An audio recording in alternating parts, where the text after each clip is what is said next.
Fait que, tu sais, on va faire une visite guidée auditive pour les gens qui n'ont pas vu le champ des possibles.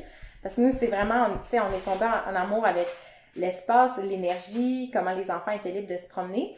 Fait que le champ des possibles, comme tu disais, c'est un endroit, c'est un terrain naturel qui sera pas aménagé de manière hyper structurée. Parce que, encore une fois, s'il y a une structure de jeu, ça amène les enfants à jouer tous d'une certaine façon.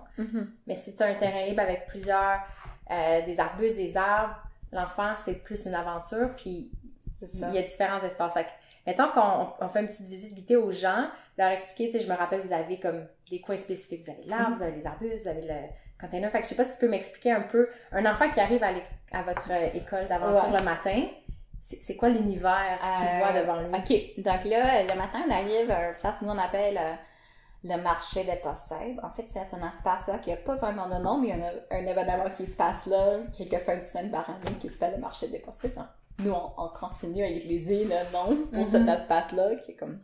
Puis c'est un espace avec des arbres, les branches sont assez bas pour qu'on puisse grimper là-dessus. En hiver, maintenant, c'est là, il y a une grande colline de neige qui a été laissée par les travaux de déneigement. Donc, on a des montagnes pour glisser.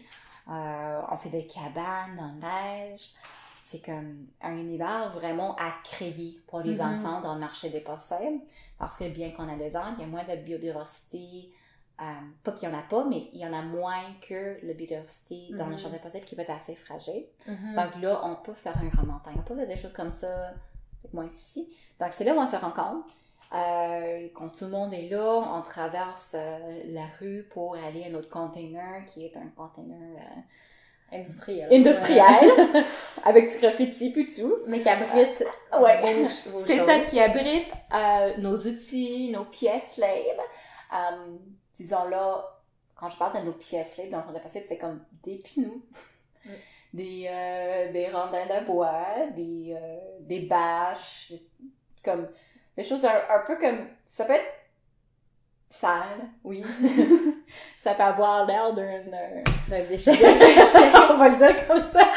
Ça s'est déjà passé que quelqu'un qui voulait donner un coup de main a comme jeté nos trucs parce qu'on savait pas que c'était à nous. En tout cas, donc, c'est ça, donc c'est là où on trouve les pièces libres, puis où on a vraiment tendance à créer des cabanes, de créer des choses avec les objets que nous on amène.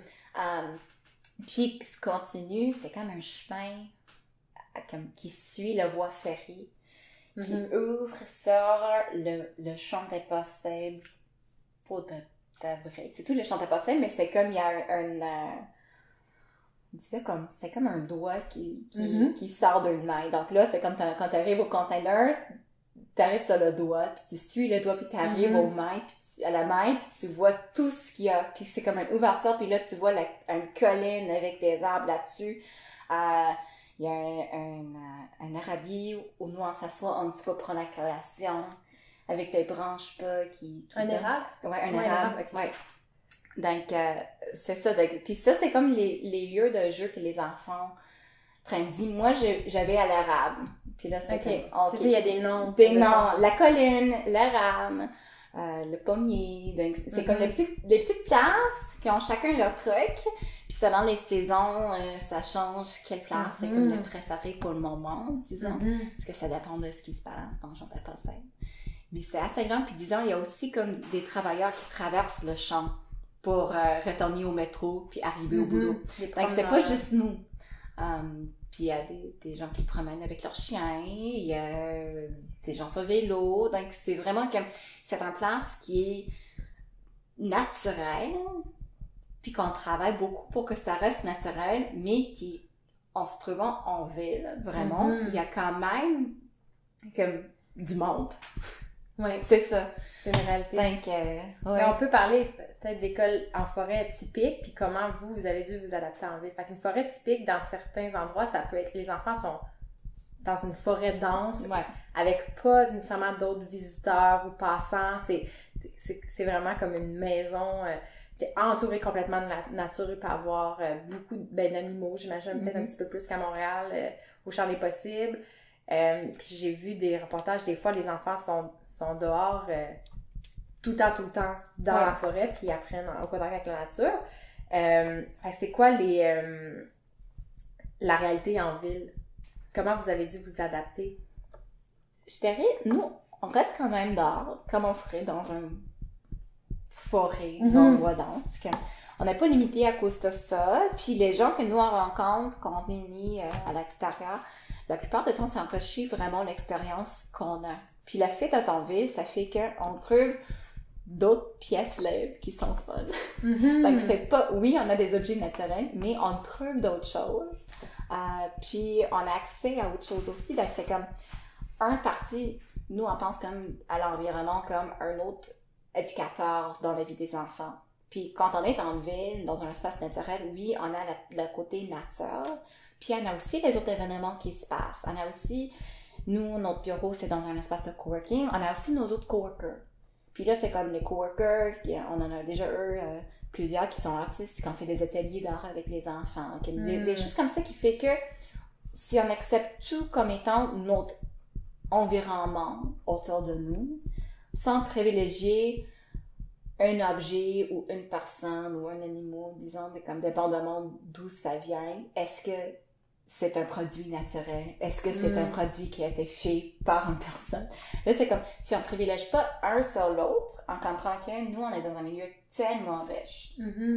Puis, le fait d'avoir accès aux choses qui sont recyclées, qui viennent d'autres sources que la nature, ça diminue l'impact que nous, on a dans un espace qui est quand même fragile. Donc, si on se limitait à que ce qui trouve dans le champ impossible, notre impact serait beaucoup plus que ce qu'on a maintenant. Donc, c'est aussi comme mettre les deux ensemble, c'est une façon de montrer aussi un respect profond à l'environnement naturel.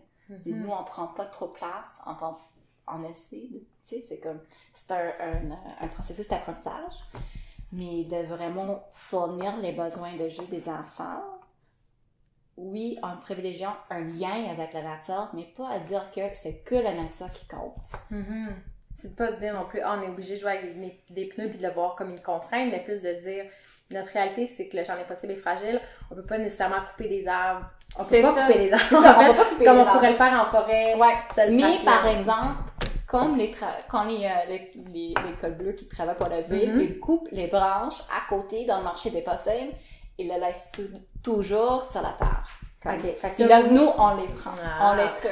Après Noël, on prend les sapins. Disons, c'est comme on profite d'autres sources pour les pièces-là, des objets de jeu qui existent en ville. Là, si t'imagines, c'est comme si quelqu'un va pas couper une branche puis la laisser par terre pour que tu la trouves si t'en as vraie forêt. Mais peut-être tu pourrais couper une branche quand tu veux de l'arbre, tu veux, parce que l'impact sort la forêt. Ne serait pas si important que ce qu'on vit au champ des possibles. Tandis qu'au champ des possibles, vous connaissez sûrement tous les arbres, tu sais. Puis comment ils sont faits, puis vous pouvez pas trop altérer ça. Merci d'être avec nous. Moi, c'est Vincent, je suis normalement derrière la caméra. Si vous voulez faire partie du mouvement et apprendre avec nous comment améliorer le quotidien, venez nous rejoindre dans le Club Renard. C'est la meilleure façon de contribuer à la mission de Renard, puis vous allez avoir accès à plein de contenus bonus. Venez nous rejoindre au renard.ca/club. À bientôt!